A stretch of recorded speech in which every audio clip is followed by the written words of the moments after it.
You were not born to follow, you were born to lead. It seems a mouse was in a state of constant distress because of its fear of the cat. A sage took pity on it and turned it into a cat. Now, if it was afraid of the dog, so the sage turned it into a dog. Now, it was afraid of man, so the sage turned it into a man. But the man was afraid of God. At this point, the sage gave up and turned the man back to a mouse, saying, "Nothing I do for you is going to be of any help because you have a heart of a mouse." By nature, a lot of people are compulsive followers. Looking up to others is a positive trait, but it becomes a weakness when it leads you into submission. Nobody will follow a follower. When you look up to someone and also believe that they will remain so better than you all your life, you have grossly underestimated yourself. You have turned a blind eye to your own possibilities. As an organization and as an individual, let anyone lead me in the first lap, the second lap, the 13th lap. But I have got to believe that in one of those end laps, I will surge ahead and lead those who have been leading up to this point. All of us can become better than our boss. We all can become the personality of life for those who are presently the personality of our lives. As many possibilities that unfold for a man, we look up to so many possibilities, and more will unfold for us too. What is possible for one man is possible for all men. What one man can do, all men can do. In fact, do better. Many people can be better than you in many aspects. This world is filled with one quality wonders. Aspire to become an all-rounded personality. Take the holistic lead. Look up without submitting yourself. You were not born to follow, you were born to lead. Remember, you were the leading sperm. Even as a sperm, you were not a follower. Live up to your inheritance. Thank you for watching. You are more important than everything that has come into your life. The husband gifted a new car to his wife for her birthday. He first handed over the keys, then a pouch with all necessary documents, including her driving license, and followed it up with a long hug. He then offered to take care of the children and asked her to go on a long drive. She thanked him with a kiss and she was gone with her auto baby. Hardly a kilometer into the drive, she hit a median. She was safe, but the car was dented. She was consumed with guilt. What will I tell him? How will he take it? Thoughts and feeling ran amok. The police were quick to arrive at the accident scene. "Can we see your license?" they demanded. Her hands still shivering, she reached for the pouch that her husband had given her. With tears rolling down her cheeks, as she picked the license from the pouch, she noticed a post-it on it with her husband's handwriting. "Honey, in case of an accident, please remember, it is you that I love and not the car loving you." Blessed are those who have understood that they should be loving people and using things, and not loving things and using people. A scratch on the car makes our blood pressure go up. But we don't seem to mind a scratch in our heart. I know of a man who broke an artifact by intentionally throwing it on the floor and then remarked, "For 18 years, it has been giving me tension. If it breaks, if it falls down, I thought it was time to show who the boss is and gain some peace of mind." I know of another person who gave a party because his Mercedes Benz was rammed and jammed in an accident. He explained, "Though the car is completely damaged, nothing happened to me who was inside the car. Now that I'm okay, I can buy another car." But if the automobile was intact and I was gone, it wouldn't have made much sense. Our life began with a 60 rupee toy car. When it broke, we cried. Then we upgraded ourselves to the 2000 rupee remote controlled car. When we got damaged, we wept. Then we were gifted the 20,000 rupee battery operated car. When that stopped working, we were depressed. Then came the 4 lakh car. After that, the 22 lakh SUV, followed by the 86 lakh luxury sedan. And every time something happened to this machine, whether a scratch or a dent, the mercury of our tensions and worries went up. All in all, it seems our toys have grown, but we haven't. What we cry for has changed, but the crying is still on. Just that our crying is a lot more sophisticated now. It has many new names like anger, disappointment, frustration, stress, anxiety, etc. A toy is just a toy. Buy toys, buy more and more toys, but give them their rightful place.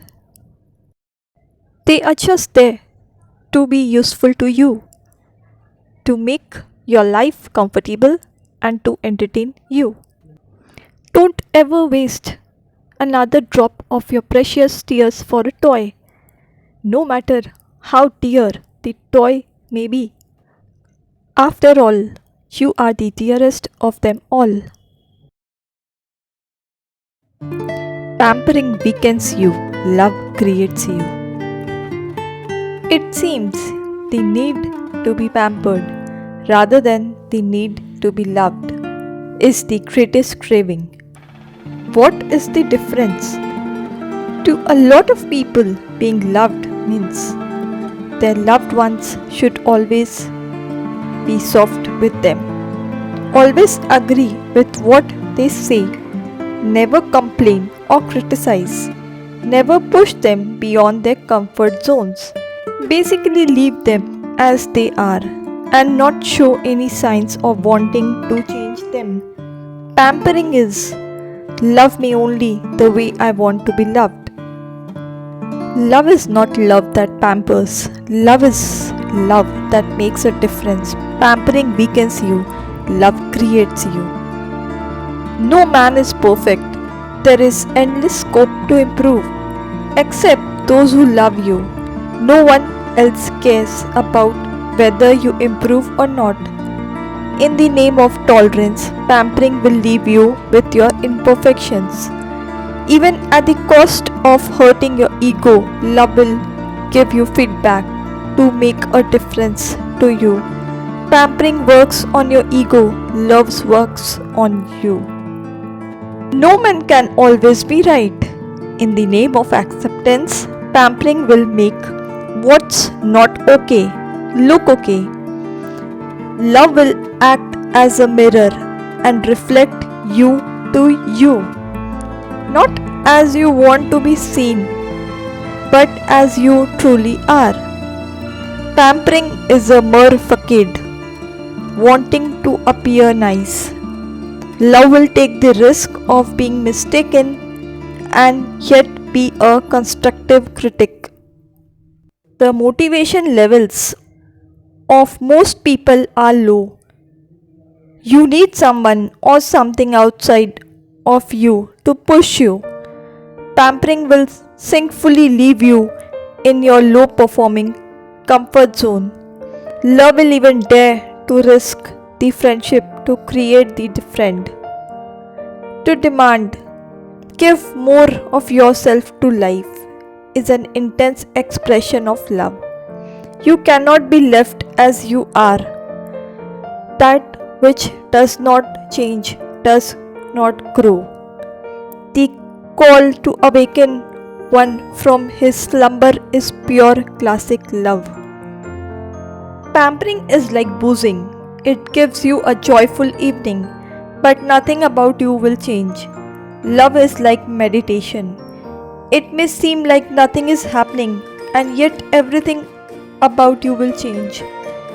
Crave to be loved and to be created, and not to be pampered and allowed to stagnate. Oh, my beloved, I say to you, my love may not come to you in the packaging you want. However, my love serves a purpose. It will create you.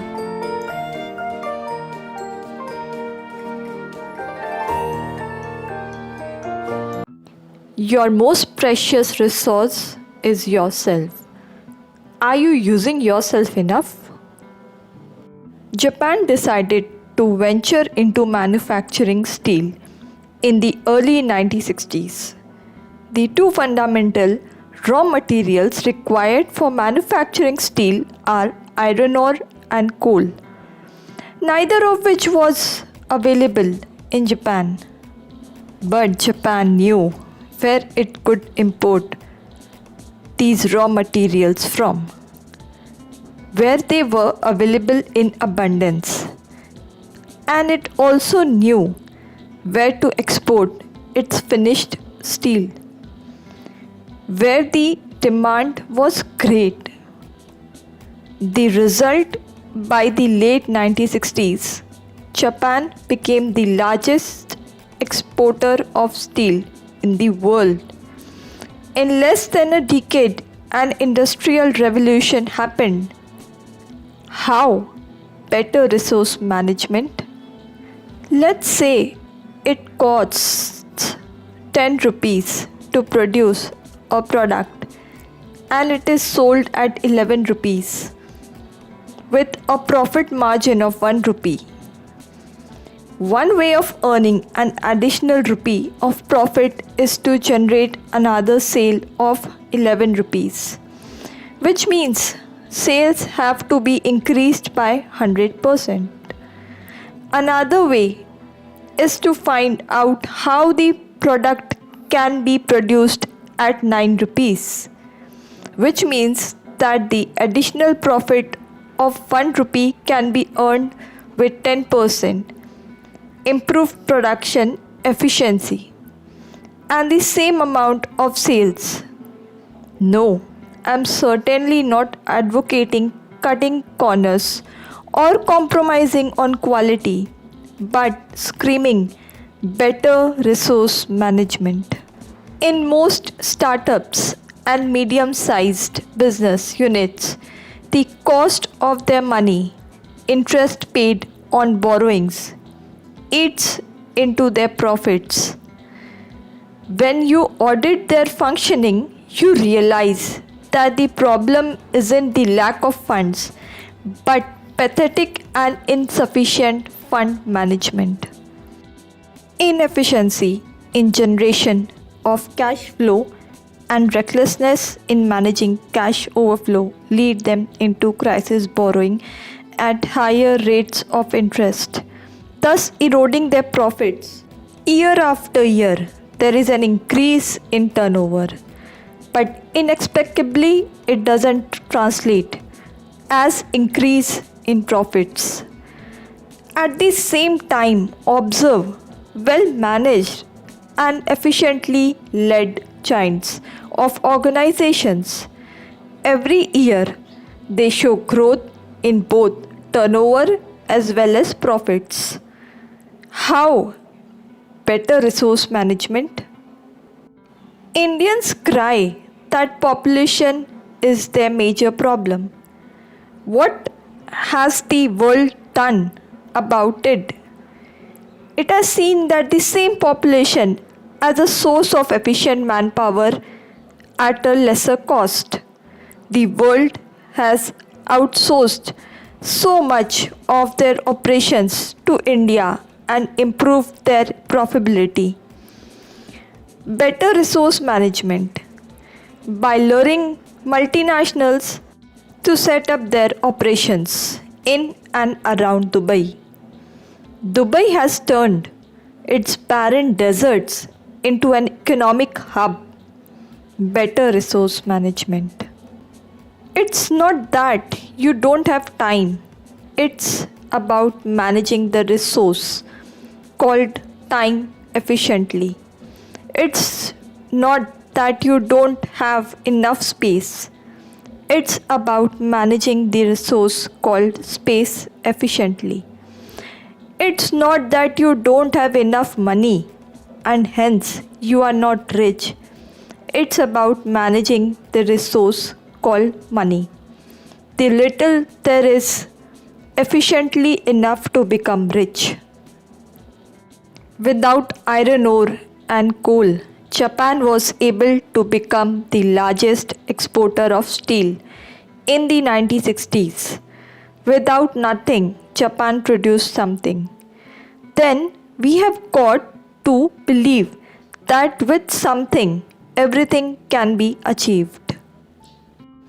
Somewhere in your life, some resource is either being wasted or being inefficiently managed. Find out what it is and improve upon it.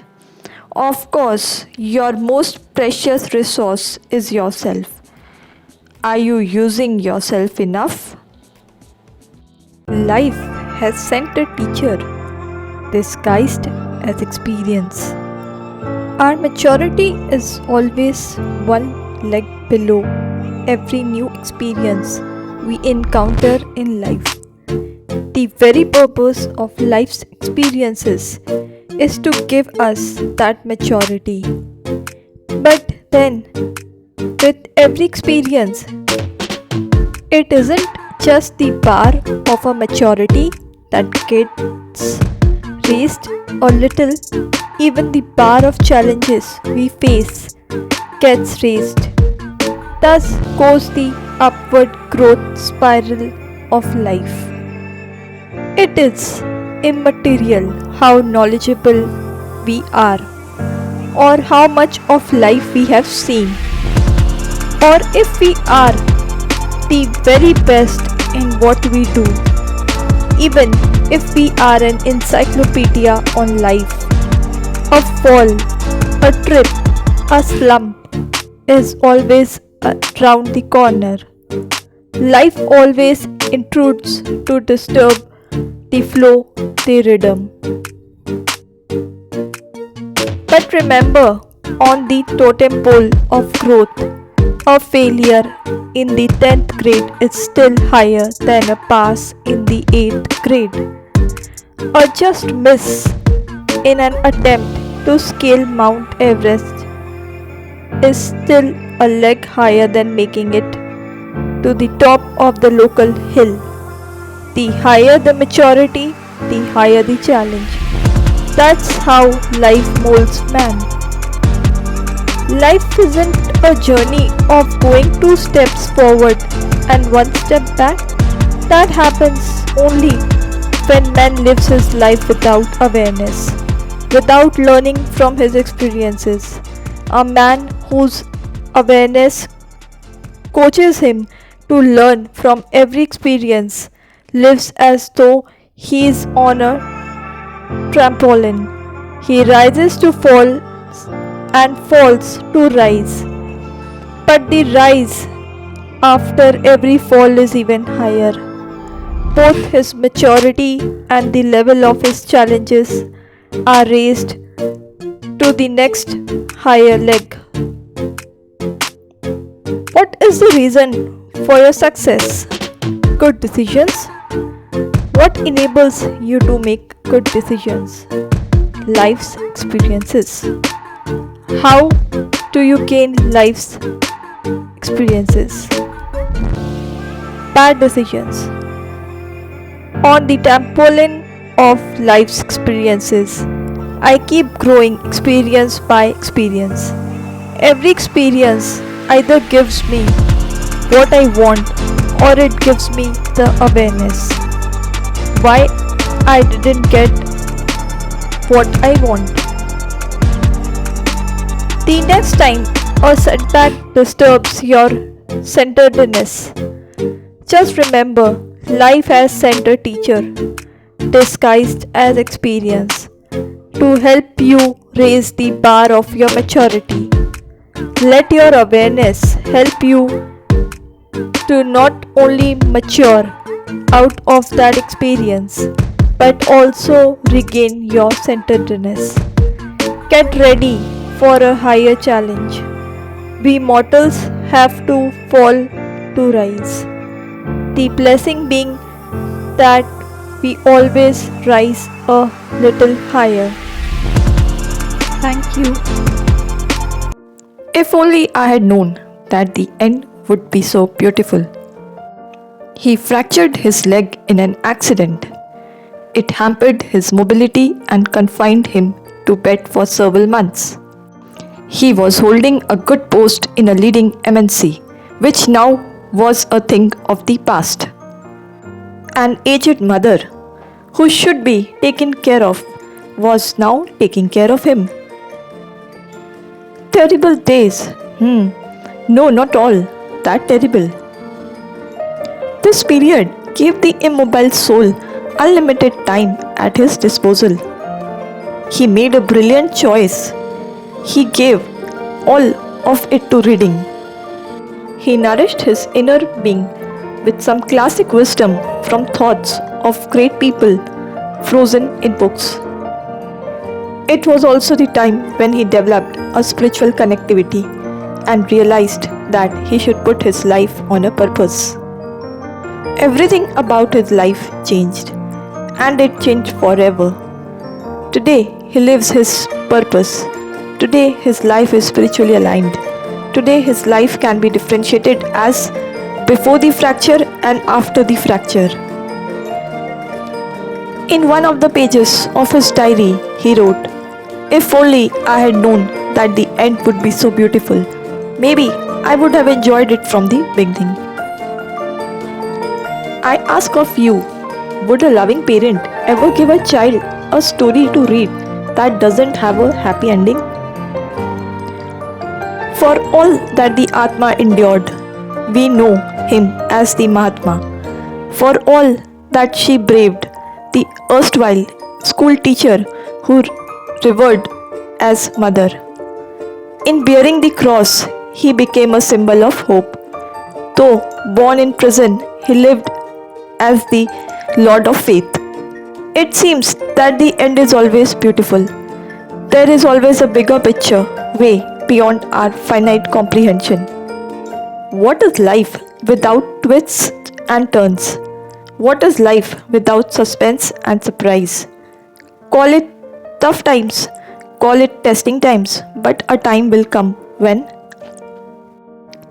every man who asked, "Why me?" for his troubles will ask, "Why me?" for his blessings. The caterpillar wanted so much to become a butterfly that it went into a cocoon to grow wings. Sometimes life will throw you into a cocoon to help you to come out with flying colors. The bamboo was cut to become a flute. The stone was chiseled to become a statue. The coal was melted to become a jewel. You are tested only to be created. The story ahead is beautiful. You have to believe, so your faith will be qualified. But then the return gift is a quality life. You can go through anything in life if you can eventually become what you can become.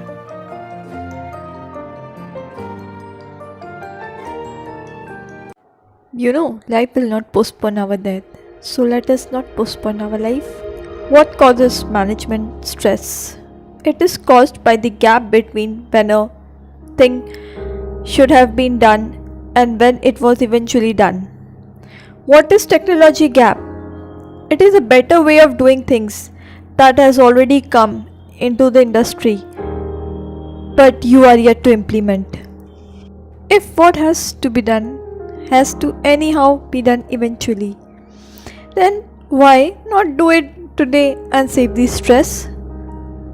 If there is a better way of doing things, then why not get to it before someone else does and enjoy that edge, rather than being an also run. When we know that something is bad, then why not drop it now? Why wait for the new year? Why wait for another day?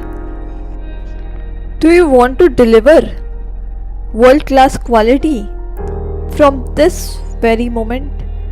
Stop doing anything that is less than world class quality. Do you want to apologize for a mistake you committed earlier but have just become aware of? Seek forgiveness immediately, else you will reel with guilt. Had a flash of brilliance, execute the idea immediately, else someone else will and you will merely follow.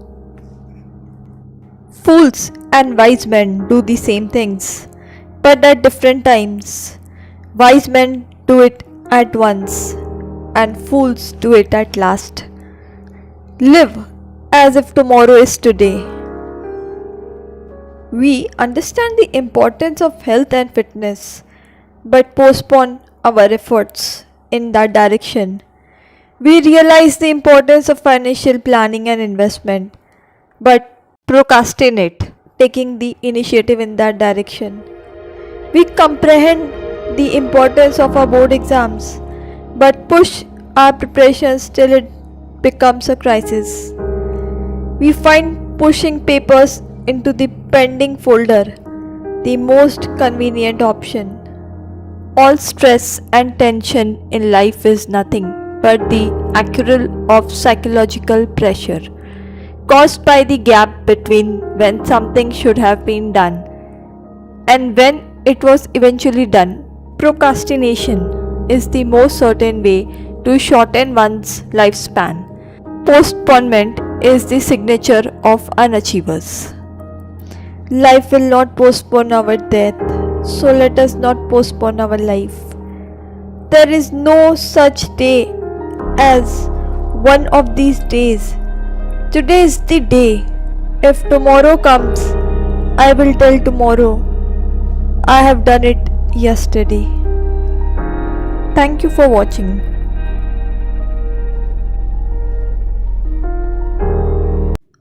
What is acceptance? It is equal to positive emotion. When someone is doing something in a way I don't want it to be done and I'm not able to accept it, I become angry. However, when someone is doing something in a way I don't want it to be done but I'm able to accept it, I remain tolerant. When someone has something that I don't have, or someone is able to produce results that I am not able to produce, and I am not able to accept it, I become jealous. However, if I can accept it, I get inspired. When I encounter uncertainty and I am not sure about how I am going to handle it, and I am not able to accept it, it causes fear in me. When I encounter uncertainty and I'm not sure about how I am going to handle it, but I am able to accept it. I feel adventurous. When someone has done something that has emotionally hurt me and I am not able to accept it, it develops hatred in me. When someone has done something that has emotionally hurt me and I am able to accept it, it helps me forgive them. When someone is present in my thoughts but is not physically present and I am not able to accept it, I say, I am missing you. When someone is present in my thoughts but is not physically present and I am able to accept it, I say, I am thinking of you now. Then the emotional equation is quite simple. Something plus acceptance is equal to positive emotion. Then something plus non-acceptance is equal to negative emotion. So it is not something or someone who is making me feel positive or negative, but it is my acceptance or non-acceptance of something or someone that is making me feel positive or negative. It isn't the world, but the quality of my response to the world. That is acceptance or non-acceptance that determines the quality of my emotions. The next time I find myself disturbed by a negative emotion, instead of asking who or what is disturbing me, I will examine who or what I am resisting and not accepting. I will replace resistance, that is non-acceptance, with acceptance, and the negative emotion will turn into a positive one. Emotional management begins by stopping to blame that something or someone and starting to take the responsibility to respond to life with acceptance. Thank you for watching. So, less will make it long and more will make it short. So, let's go ahead and understand what's the meaning of these words. It is commonly observed phenomenon to see organizations grow very fast and then crumble even faster than that. Ask people who have burned their fingers in the stock market by investing on such companies and the hordes of others who lost all their money on such finance companies. They will have tearful tales to tell you. Of course, it is also not uncommon to see organizations that take time to build their base, establish business models, get their fundamentals right, put system and infrastructure in place. These organizations, though slow in the initial progress, keep growing in geometric progression over the years. Ask people who have amassed assets by investing on such technically sound companies. They have success stories to tell you. Rome was not built in a day, goes the saying.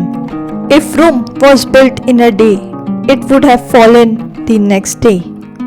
Even in the case of relationships, I have observed that the relationships where people get obsessed with each other within a short span of time break up over a single misunderstanding, a single incident, a single argument. Only relationships that gain strength, confidence, transparency, and intimacy over a period of time develop the stability and depth required to stand the test of time. Which will have a greater stability, a cone standing on its base or an inverted cone. It takes time to set the base right. might as well invest time in the beginning to get the base right rather than spending time later to keep correcting the mess. You say, I like eating. Precisely for the same reason, eat less. Then you will live long enough to eat. You say, I like sleeping. Precisely for the same reason, sleep less. Then you will live long enough to sleep. You say, I love him a lot. Precisely for the same reason, give him space. You say, I want to hit the top. Precisely for the same reason, invest enough time at the bottom to build the base. Then the base will sustain you at the top. So, less will make it long and more will make it short. Thank you so much for watching. Live your character at any cost, at all costs. You know, anger in response to anger is more anger. Bad as a response to bad is only more bad. Wrong as a response to wrong can never be right. In life, two negatives do not make one positive. An eye for an eye and a tooth for a tooth. Where will all this lead us? We so keenly observe the enemy's traits so much so that we eventually acquire those traits. How often in dealing with the enemy we become like the enemy. He was a personification of honesty. However, he found himself in situations where his honesty hurt others. So he began to resort to lying, not wanting to be a source of disturbance to others. The inability to deal with his honesty was the weakness of others. Now he has developed a weakness to counter the weakness of others. Will weakness as a response to weakness create a better world? She has always been a plain and simple soul. Of late, she has developed the doubt that her husband is doing things that he doesn't tell her. So she has started policing him. She has been thinking of cunning ways to corner him. All traits that were never a part of her. Maybe her husband is wrong, but thinking she is dealing with his wrongdoing, she is unaware that she is doing things that are completely out of character. Whenever you point out someone's mistake, the immediate retort is, what am I doing that the world isn't doing? Never let the weaknesses of the world become a justification for your weaknesses. We do not have to become a Duryodhana to deal with Duryodhana. In fact, it is by remaining an Arjuna that you win over the Duryodhans. Why do you appreciate even those who are rude to you? A teammate asked. For the simple reason, to appreciate is my character and to be rude is their character. I don't want other people's character to have a bearing on my character, replied the team leader. Let us be good even to those who are not good to us. There is no justification for us stooping in character. It is not about whether others deserve our goodness or not. It is that we don't deserve anything bad in our heart or in our character. So I would say live your character at any cost, at all costs. Thank you so much for watching. A relationship that matters to you the most. If you're happy in life right now, it's not because everything about your life is unnecessarily going right, but because a relationship that really matters to you the most is going great. If you are unhappy in life right now, it's not because everything about your life is going wrong, but because a relationship that really matters to you the most is not going great. Relationships are like seeds, they have to be nurtured and developed. Expectations are like weeds, they grow on their own accord. When enough investment goes into building a relationship, the expectations in that relationship can be managed. When a relationship is left neglected, then the expectations in that relationship shakes the very roots of the relationship. Our problem is growing expectations in stagnant relationships. Let us use the metaphor of a savings bank account. Deposits build the reserves in an account from which we can withdraw. But we can withdraw only to the extent we have to build the reserves. Similarly, withdrawals in a relationships are possible only to the extent we have made deposits in that relationship. In a relationship where there is substantial emotional reserve, mistakes will be tolerated and forgiven. The meaning will be understood even when communication is inadequate, and your intentions will be appreciated even if you fall short in your actions.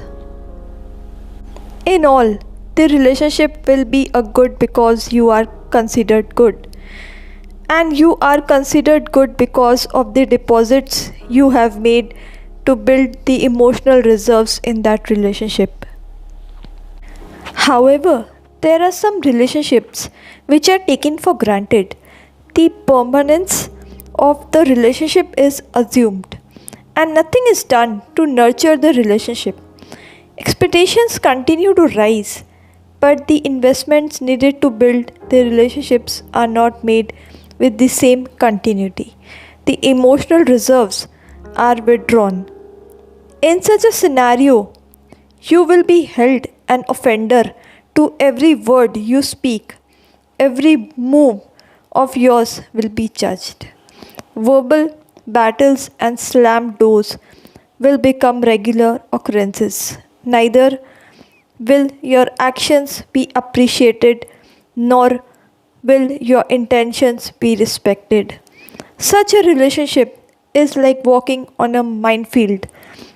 It blows up anytime and many times. Now, the solution is simpler than simple. Deposits, more deposits, and many more deposits. No active relationship can be free from withdrawal, but we can always make enough deposits. That on which you invest, time grows. Relationships have to be nurtured with the investment of quality time. Take time to listen and to understand as often as possible. Communicate to be understood. Make your love visible by being expressive and demonstrative. Seek to give, but also be graceful in receiving. Receiving is one way of showing your respect for the giver, and it is a huge deposit. Deposit by deposit. Build a great relationship and thus earn your happiness in life. And mythology shows that even gods had problems in relationships. Here is an opportunity to be one up on God. Thank you so much for watching. Now let's understand the gates of peace open only with the keys of trust. Irrespective of what happened to you yesterday, irrespective of what you did to the world or what the world did to you, irrespective of anything and everything, you have to wake up every morning and trust this world all over again. I know it is easier said than done, but you don't have a choice. Just don't have another choice because your peace is entwined with your trust. Without trust, there is no peace. Distrust leaves you distressed. In the thousands of times that you may use public transport, your wallet may be picked a couple of times at the most. Even when you don't trust the world and check your wallet every few minutes, some competent professional thief will get the better of you and pick your pocket someday. But it would have cost you a million opportunities to be peaceful. Otherwise, the eyes that see every co-passenger as a potential thief would have ruined your peace thousands of times, while trusting the world would have made every journey peaceful. Be wise and not otherwise. A Nathuram Godse may get his way through, but in seeing everyone as a potential Godse, you will miss a million Gandhis. Not worth it. In search of one Osama, you will have to doubt every noble heart. Not worth it. One employee may betray your trust, still trust the rest. A key relationship may take your goodness to be your weakness, and your trust may be exploited. Wake up another morning and start trusting all over again. I may sound naive, but I am showing you the gates of peace, which open only with the keys of trust. If peace is what you seek, even if you were cheated yesterday, then you don't have another choice but to wake up the next morning and trust this world all over again. Whenever I have been cheated or betrayed or hurt, I have always told myself, thank God that I was cheated. But I wasn't the cheat. I was betrayed, but I didn't betray. I was hurt, but I didn't hurt. Let me suffer the wrong, but never inflict the wrong. Let us assume every morning that the world will be trustworthy from today. The world will live up to our trust a zillion times and let us down a few hundred times. The odds are tremendously in our favor. Let the heart tilt in the direction of trust. There is only one way to peace: trust. Thank you so much for watching. You know what is the language of life? It is I can. I have often seen children blocking the path of an army of ants on the wall with their hands as a prank. The ants spontaneously find an alternative path and keep marching. The child now blocks even this path, and the ants simply find another path and move on. The child, driven by mischief, uses his fingers to push a few ants off the wall. With resilience and spontaneity, the ants begin their climb once again. Whatever be the obstacles, however difficult the hurdles may be, the ants go on with the belief, I can. Till they die, they try, they fight, they strive, and they march on believing I can. They lose this sense of I can only to death. I have seen bulls pull excessively overloaded carts on flyovers and over bridges, one step at a time, struggling though every inch of it. They make it. They may have been victims, of man's exploitation. But all the same, they never give up. Even blades of grass and the almost invisible microorganisms keep growing against all odds with the belief I can. They lose this self belief only to death. The language of life is I can. The language of death is I can't. Of all the creations, man alone, supposedly the supreme of all creations, speaks the language of death. Man alone utters, believes, and follows the language of death, which is I can't. Research shows it is so because every human being, before he attains the age of 14, has been told by his parents, teachers, society, and peer group about 1,48,000 times on an average, you can't. His environment has hammered into him about 1,48,000 times that he can't. I can, you can, we can. Man has to rise above man.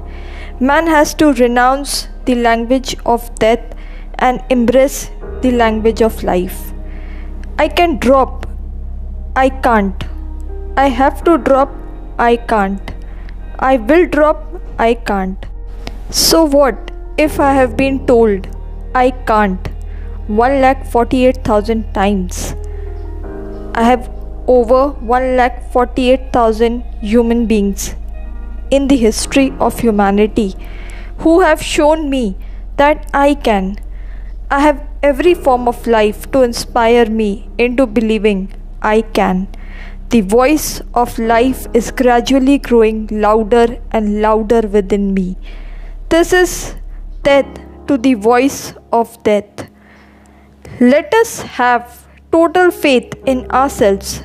Having faith in ourselves will be our way of showing faith in the wisdom that created us. Thank you so much for watching. 5 tiny changes that can make you more productive. Wish you were more productive? Want to stop procrastinating and putting off the things you really need and want to be doing? Join the queue. The good news, though, is that by making very small changes to your routine and workflow, you can actually have a profound impact on your overall productivity. Listen up and let's go through 5 tiny changes that will do just that. 1. Start tomorrow's work. Before you clock off for the day, make a start on tomorrow's work. Starting a new job first thing in the morning is extremely hard. If you've already made a start, on the other hand, it's much easier to dive back into the flow. 2. Make tea and coffee your reward. Many of us waste a surprisingly amount of time on trips to the kitchen. Instead of doing that, make a new rule that you can only enjoy a hot drink once you've answered all your emails, written X amount of words, or completed another goal of your choosing. You'll spend far less time hanging around waiting for the hot water to boil, and you'll be motivated to work faster. 3. Start on the task you most want to do. The hardest part of work is starting to be productive. If your first job is something you hate doing, you'll find yourself putting it off and not being productive. Swap that for something you do want to do, and at least you'll find it easier to get stuck in. 4. Listen to the same tune. Find a piece of music you know extremely well, such as an album, and then play it on repeat while listening to noise-canceling headphones. This is a trick used by Matt Mullenweg of WordPress fame. You'll find that your brain tunes out the music because it knows it so well, effectively creating a form of sensory deprivation. 5. Just start. If it's a blank page that greets you at work and you need to type, code, or enter data, then you might suffer from some form of writer's block. The key to getting over this is to just start writing. You can also go back and perfect it later. But the most important thing is to start doing something. Making these tiny changes to your routine and workflow will collectively make you much more productive. That's what they call Kaizen in Japan. 5 tiny changes that will make you happier. Is happiness something you are either blessed with or not? Or is it something you can work toward like abs? The good news is that in most cases, happiness falls into the latter category. By changing the world around you and your reactions to it, you can become much more content and happy on a daily basis. The key is to start with small changes that are easy to implement. This is what we call Kaizen. 1. Write down 3 things. Start and end your day by writing down 3 things that you are grateful for. This helps to cultivate a gratitude attitude and helps draw our attention to what is good in our life rather than what we are dissatisfied with. 2. Find one way to treat yourself. Even for 10 minutes, find a way to treat yourself. That might mean reading a bit of your book, or it might mean eating something you're excited for. Ideally, pick something that won't cost you anything. Instead of buying a book then, you might find one you already have but haven't read. This has the added bonus of reminding us we already have a lot of things we want and need. 3. Compliment a friend or relative. We often feel better when we do things for other people, and this can be profoundly impactful to our mood for hours to come. While you probably don't have the time or budget to dedicate your life to charity, what you can do is to send a friend a message letting them know you're thinking of them, or to drop a compliment into a conversation with someone.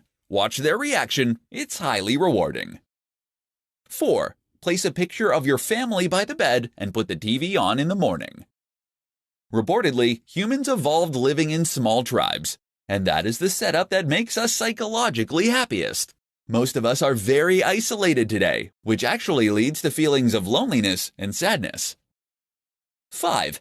Smile.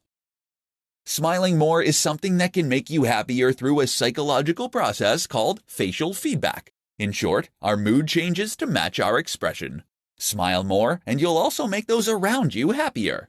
This in turn means they'll react to you better, which means you'll have more positive interactions.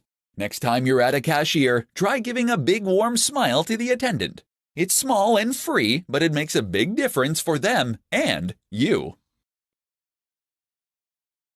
Do this for just 1 minute a day and your life will change. 1 minute can change your life. Don't believe me? Then you probably haven't heard of Kaizen. This is the very trendy concept of applying minute changes to a workflow or even your life in order to enact a massive, cumulative change. Normally, that means looking at parts of your routine that you can improve, ways to save tiny bits of cash, or ways you can save a little time at work. The result here being that after several months of this, you end up much richer with much more time. But 1 minute? Can even the cumulative effects of 1 minute of effort really do anything for you? In this presentation, you'll see that it can. Here are 4 1-minute habits that can totally transform your life. 1. Make your bed. This small thing starts your day on a positive and productive note and gives you a clean room to come home to.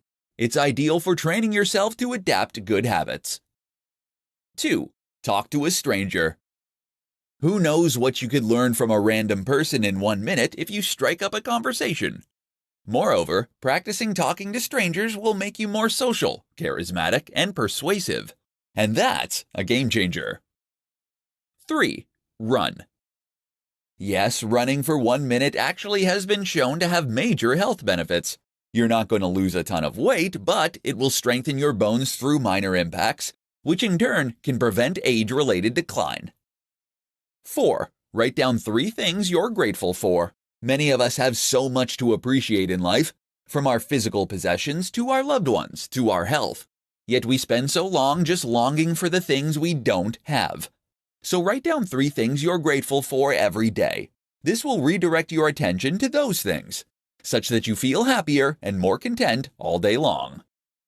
5. Breath training. Get yourself a breathing trainer and breathe into it for 1 minute a day. This will strengthen the intercostal muscles that you use to control your lungs and will essentially make you more efficient at breathing. The result? You'll have stronger lungs for cardio, more oxygen will reach your brain, and you'll sleep better. Those are huge benefits for just 1 minute of barely noticeable exercise.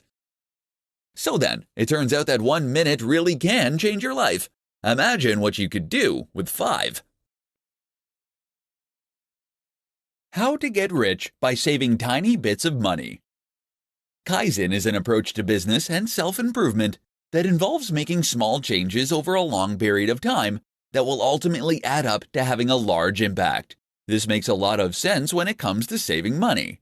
Saving just a little money every day can potentially add up to make a big impact on your life. In this presentation, we'll look at some examples. Be more efficient. Energy efficiency is very popular at the moment due to the recent publicity for global warming. However, it's not just the planet you'll be saving, but your hard-earned cash too. Look into using up less water when you run the bath, less energy when you use your lights or boil the kettle, and in general, less on all of your bills. The good news is that there are lots of ways you can do this, from buying more efficient machines to finding ways to keep your home warmer and to use less water. Travel smart.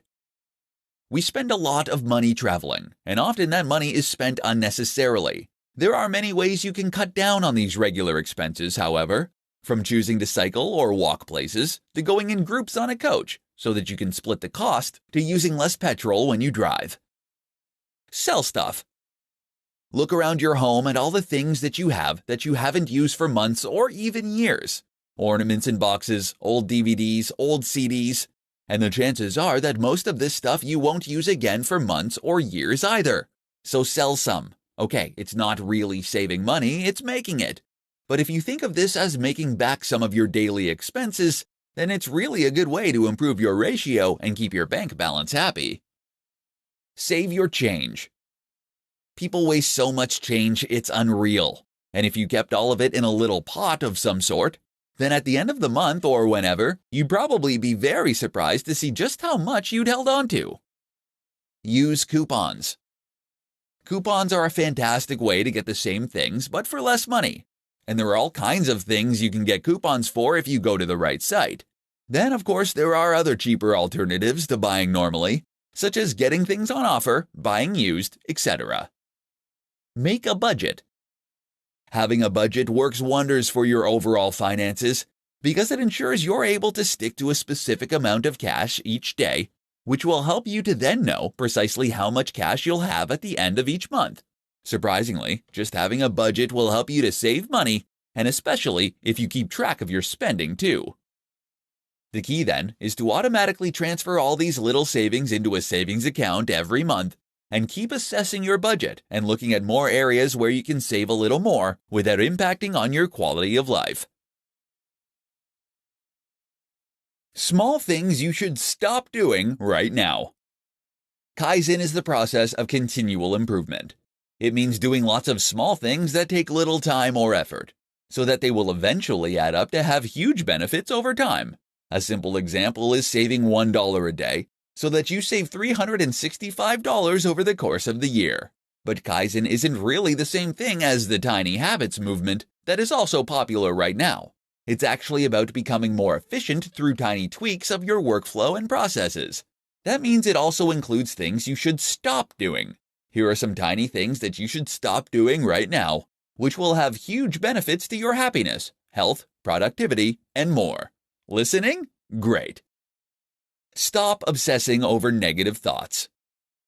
Find yourself replaying negative things that have happened during the day that you can do nothing about.